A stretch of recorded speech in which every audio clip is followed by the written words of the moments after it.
Hello and welcome to Devolution magazine, food and arty for Devolution magazine. Here we have Jason Evans from the incredible Ingested. 18 years in the game, Jason. How do you do it?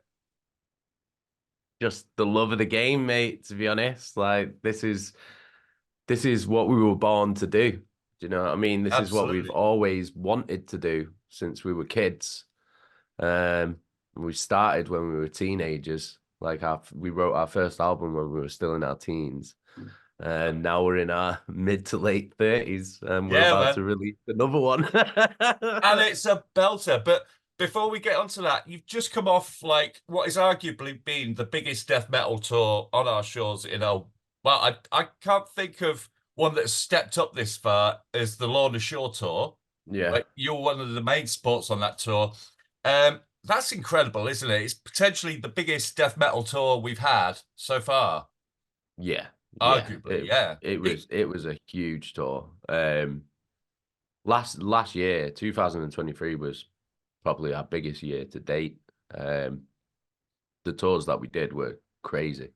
We did two UK and European tours, right?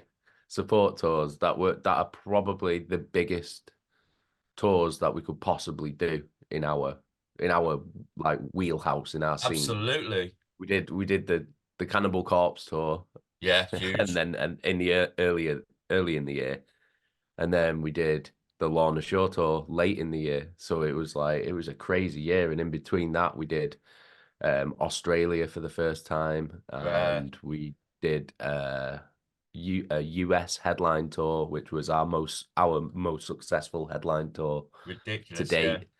So it was just a wild year. Like it How, was just crazy. how do you, So now we got to top it, haven't we? Like, do you know what I mean? well, yeah, absolutely. I mean, how do you feel about like death metal suddenly becoming a main stage concern?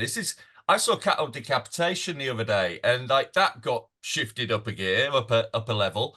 And this is like at the moment, I don't know if it's the TikTok generation or what's going on, but death metal's bigger than it's ever been. Like, what do you Yeah. think is the catalyst for this? I think there's a couple of bands that have really Mm, sparked it off, which is always the way. Like it's yeah, always the way with any movement in any scene, because I always think that it kind of goes in like pretty much like 10-year cycles. Do you definitely. know what I mean? Yeah, yeah. Something like deathcore will kick off, and then there'll be a couple of bands that are really, really massive, and then a whole scene Mm, will explode because of these bands, and then it'll kind of taper off.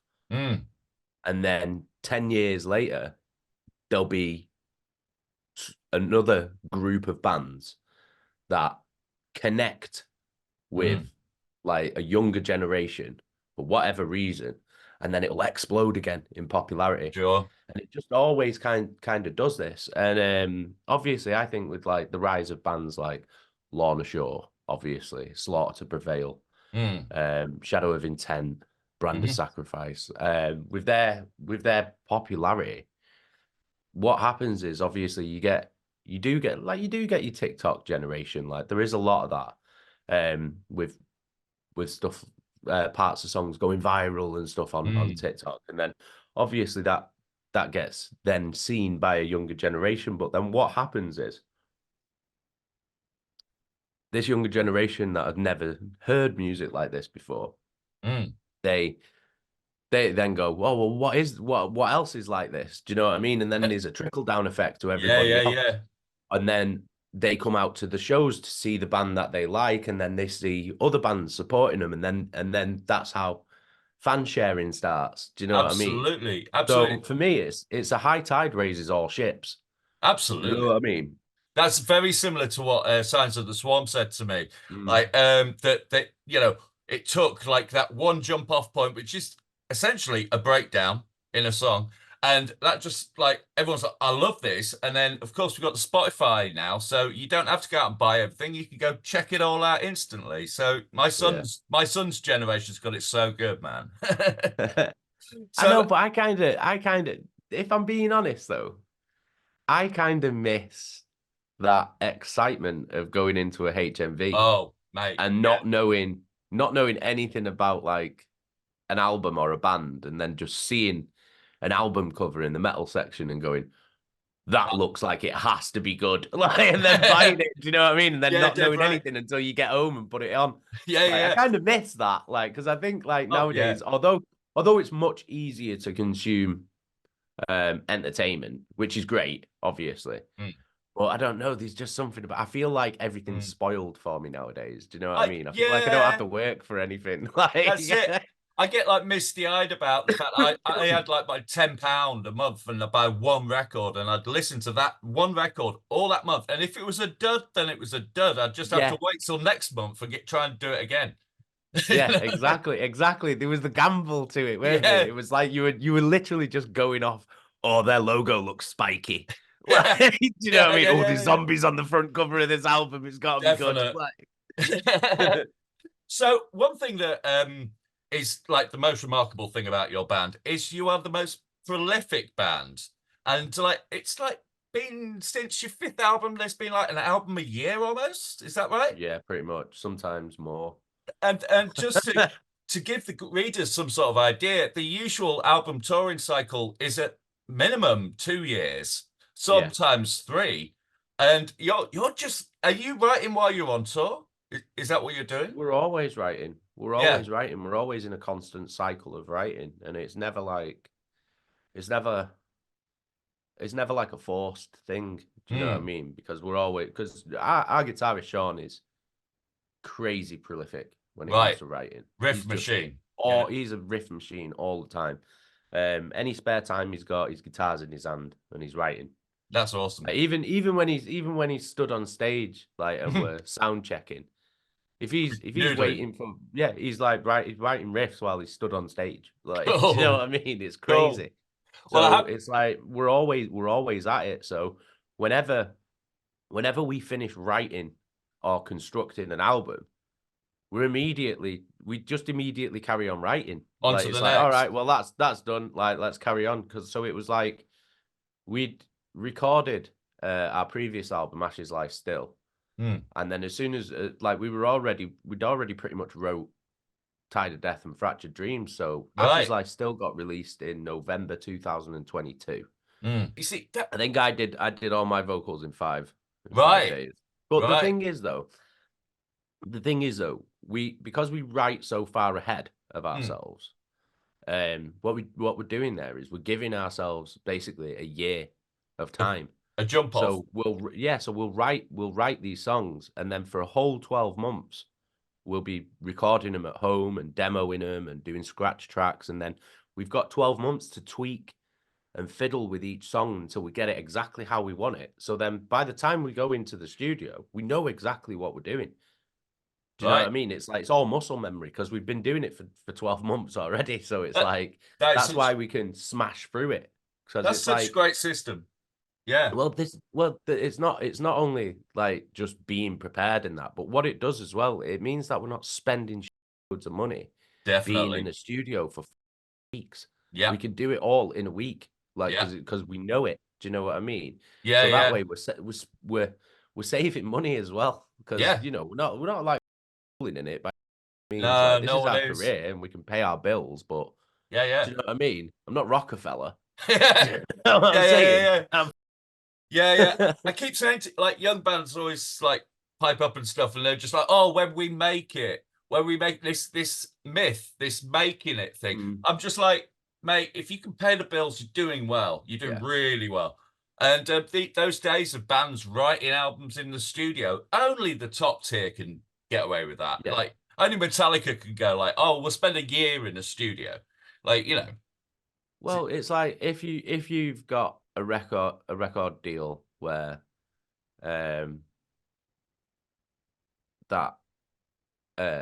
where the record company wants to give you a load of money so that you can sit in a studio for weeks on end and write your album in there, that's fine. But like for us, we don't want to do that because you got to remember any money that's an advance from a record label has to be repaid. It's a loan. You know, it's not just free money; it's a loan. Yeah, and that comes out of your royalties. So it's like the less you spend, the less you have to pay back, and then the quicker you can start getting your royalties in full. Damn right. Damn right. So That's it's like you got to be clever about it. Do you know what I mean? And I mean, the thing is nowadays as well, for a lot of young bands, you don't even need to go to a studio. Nope. You can record at home. Like there was albums where we recorded at home. Mm. Do you know what I mean? And it was like, yeah, it's not as good as recording in a studio, but like when you, especially if you're just starting out, or like when the lockdowns were happening, it suffices. Do you know what I mean? Like it's fine. You could get your basics and your pre-production done, and then you save a load of time when you do go to the studio. So yeah, exactly. Like, so it's just about being clever. It's like it's not cutting corners. It's just being prepared. Do you know what I mean? Adapt and survive. That's what it's about these days. Right. On this album, you have a couple of guest vocalists on it. But what I love about this album, right, is the fact that they're not token gestures. There's some thought behind these, and each guest brings something different to the band and actually enables the album to move and into other avenues, which is really good. Because I don't know about you, but I'm not naming any names or anything like that, but one of my pet peeves is like 100 guests on an album and they all sound the same. And it's not for any good reason. It's just to have your mates on board, I think. I don't know. But you've got Josh from Silosis on the amazing Expect to Fail, which he brings a whole different angle to that song. Like the clean sung bits and all that sort of stuff. And that allows you later on in the album to sort of like veer off. It almost seems like those guest vocals are almost like vehicles to move it to a different place. Is that correct? Yeah, kind of. The way we do guest vocals, I think, is very different from other bands in our scene. Because you were talking about pet peeves. Well, here's one of mine. Like, let's go in our scene, and it seems exclusive to our scene as well. And I can't wrap my head around it. It's like, all right, you'll know what I'm talking about when I say it. So you go on Spotify or YouTube, and you see whatever band, a new song, whatever band featuring whatever vocalist, and you're like, oh, sick. That sounds sick. I'm going to put that on, right? So you're listening to it. 3 minutes go by. Where's this vocalist? Where is he? Where is he? And then it gets right towards the end. And there's a breakdown. And for about 15 or 20 seconds, there's the vocalist. And then the song ends. And you're just like, what is the point? Absolutely. You know what I mean? It's just a waste of time. Like it's artistically and creatively barren. Yes. And to me, it's just like it's just clout chasing though, isn't it? Like, do you know what I mean? It's like you've clearly just got this guy on the end of your song just so you can have his name in your song. Yes, so that it does better in a algorithm, or you get more clicks on YouTube or whatever it is. And to me, it's just weak, man. It's just not artistic. It's just crap. Like it's just crap artistic. And it's obvious. Yeah. And so many bands do it, and it just. But whatever, it's their band. If that's what they want to do, then who am I to judge? But for me, it's just void. So we like when we get guest vocalists, they're a part of the whole song. Like because it's important to us that they're a part of the whole song, and the guest vocalists we choose them not because of their name or whatever, but because of who they are as a vocalist, because of their vocal personality, the way that they deliver their vocals, the tone of their vocals, like, do you know what I mean? So, and then for that means that not only do they have to complement and elevate the song, but the song has to complement and elevate them. That makes sense in a way that of who they are as a vocalist. Absolutely. It seems because of the way we write, it's not like we never force anything. So it's not like, oh, we want to get this guy on, let's write a song that'll fit him. That doesn't happen. So what we have to do is we have to wait until a song just naturally comes along, and then we're like, this would be amazing with so and so. Do you know what I mean? And then with Josh, it was like we've known Josh for years. Yeah. Which helps. Obviously, but it's like Ingested and Silosis kind of grew up in the same UK scene Yeah, together. So we've known Devo. Josh for years So it makes and loads of wanted to sense. work with him. But it was just like, we were just waiting until the right song came along, and then along comes Expect to Fail. Yeah, which is a belter, Yeah, man. it just works, man. And then later on in the album, you've got Mark Hunter from Chimera, and he brings a surprisingly Corn vibe to Yeah. In Nothingness, and it's just it's a nice surprise, and that's what a guest vocal should be. It should be like, oh my god, look, they went there, and that's and that's artistically sound. That's that's what that should be there for, and I think it's fantastic. Mark Hunter, great to hear him again. It's been it's He's a been a minute. legend. Yeah, he's a legend for a reason. So underrated. I love Chimera. So same. Love Chimera so much. Impossibility of Reason, one of the best metal albums of all time. Yeah. Definitely all agreements. Right, so so the album, as I'm listening to it, starts off really taut and tight. Like in the definition between the kick drums and the riffing, they are so bang on, like so tight. And that carries on for a few songs. And then Expect to Fail sort of makes it open up a bit sonically.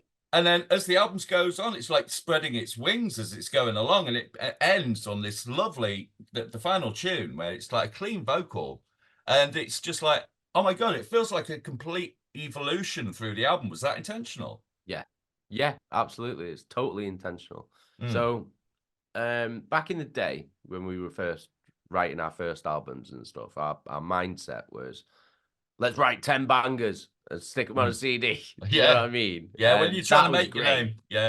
Yeah, but that was great. Like, because that's just what our mentality was at the time. Like, we were teenagers. Like, we were like, let's just write 10 bangers, and that was great. But as we've like progressed through our career, and now, especially the last couple of albums, it's like we've become so much more conscious of the story of the album.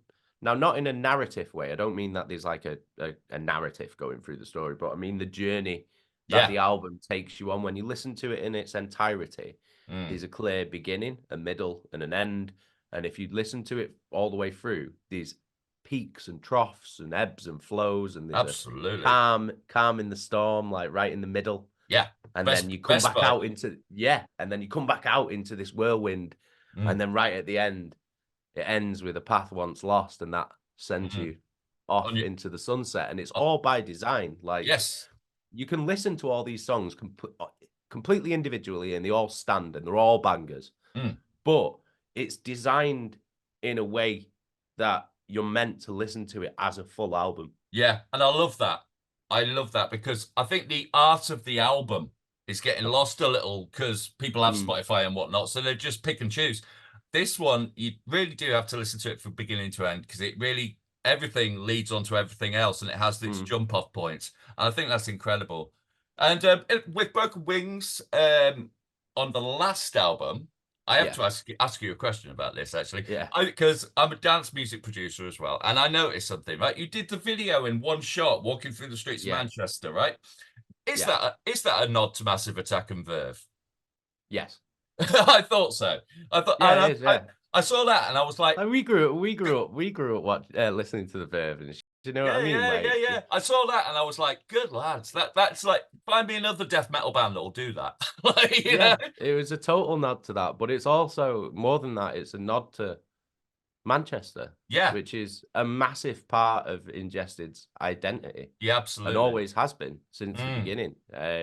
Such a sick thing. Was so proud to be from Manchester. Like, we love our city so much, and like just being like three working class Mancs from, well, Lynn's Welsh, but still the point stands. From like council estates and shit. It's like we wanted to show people where we're from, who we are. Like, do you know what I mean? It was never changed. It was so honest. It was so honest. And it's such a Manchester thing to do as well. I spend a lot of time in Manchester. I'm in Leeds.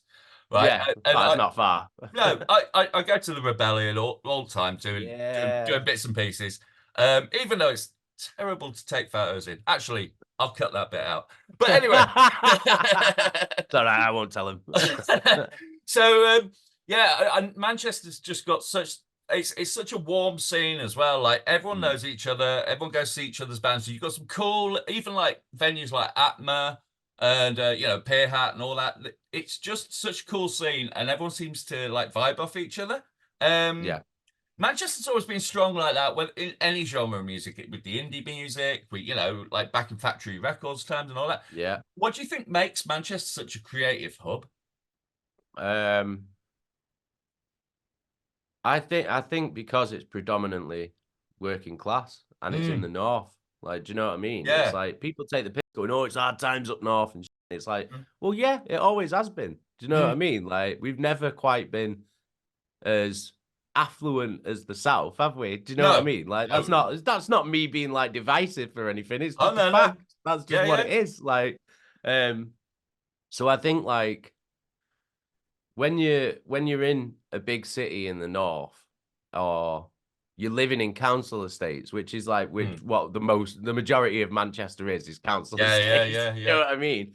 It's like you have to have an outlet, like, Yeah. because look, it's like you're gonna go Football. three ways. Yeah, Or yeah, yeah. There's like three ways, isn't there? There's yeah. either you go and get a boring grey job in a grey building in a grey suit at a grey desk. Mm. Do you know what I mean? Yeah. Or you go into crime, Yeah, there's that start one. robbing or drug dealing or whatever. Like Yeah. that's another common one. Or you find something creative. Yeah. Do you know what I mean? It's like that's why it's like we're fighters up here. Do you know Aye. what I mean? In the Yeah. north, we're all fighters because Yeah, we're all same in fighting Leeds. for Same in Leeds, scraps. man. Yeah, exactly. Like Leeds is the north as well. Like Yeah, it's man. the same. We're all Yeah. fighters. We're born fighters. It's like you either fight or you become a victim. Yeah. Like that's it. And that's why like you get so many good bands from the north. Yeah. You get so many good boxers from the Yeah. north as True well. that. Like, True. do True you know that. what I mean? Yeah, yeah, Because yeah. we're all born fighters. It's like, well, you're either gonna fight to get out of this, or you're just gonna accept it and roll over. And I They're think your options. Do you know what I mean? that's where the passion comes from, and passion makes great art. Yeah, So, absolutely. and I do find that quite, if you're spoiled, what have you got to complain about? You know what I mean? And if you've got plenty to complain about, then you'll write some really good heavy metal music. You know what I Exactly. mean? That's what it's Exactly. all That's what about, it isn't it? is. Yeah, yeah, It's yeah. hardship, man. Hardship makes you it hardens you. Absolutely. Like, do you know what I mean? And it makes you want to say to everyone else, like, because that's how we are. Like when we were growing up, like as a band in the scene, we were like the black sheep of the scene. Do you know what I mean? Nobody wanted to give us any help. We never got any leg ups or handouts. We were never in any of the magazines, or never on the radio or any of that. Do you know what I mean? We were always told we weren't good enough. Oh, you'll never make it. Blah blah blah. And that like basically made us go. Like, Yeah. and then we ended up with this big chip on our shoulder and this Yeah. attitude and a load of spite in our belly. Mm. And that's what we use to fuel ourselves now, to go, nah, I'm going to show you, all of you, Yeah. that you were wrong and why you were wrong. Absolutely. And like, but that, again, that's one of them things. We could have just gave up and rolled over and took it and gone, no, yeah, you're right. Yeah, we probably won't. But that's not who we are. That's we're fighters. Do you know what I mean? We were just like, no. Like, so talking of fighters, right? I'm gonna end our interview here with a guest question. We have a mutual friend, right? Okay. This question comes in from Josh Davies of the band Malice, and he's your merch guy as well. He is, Gobbers. What's he want? Like he said, ask Jason this question. You're in the wild, lost without a phone and no sense of direction, and you come down a path that leads to two different places. Both of them are guarded by wildlife creatures. There's a bear and there's a mountain lion. Which one do you think you could kill? That's Josh. What sort of bear? We'll say grizzly. Mountain lion. There you go, Josh. Grizzly bear, are you wild?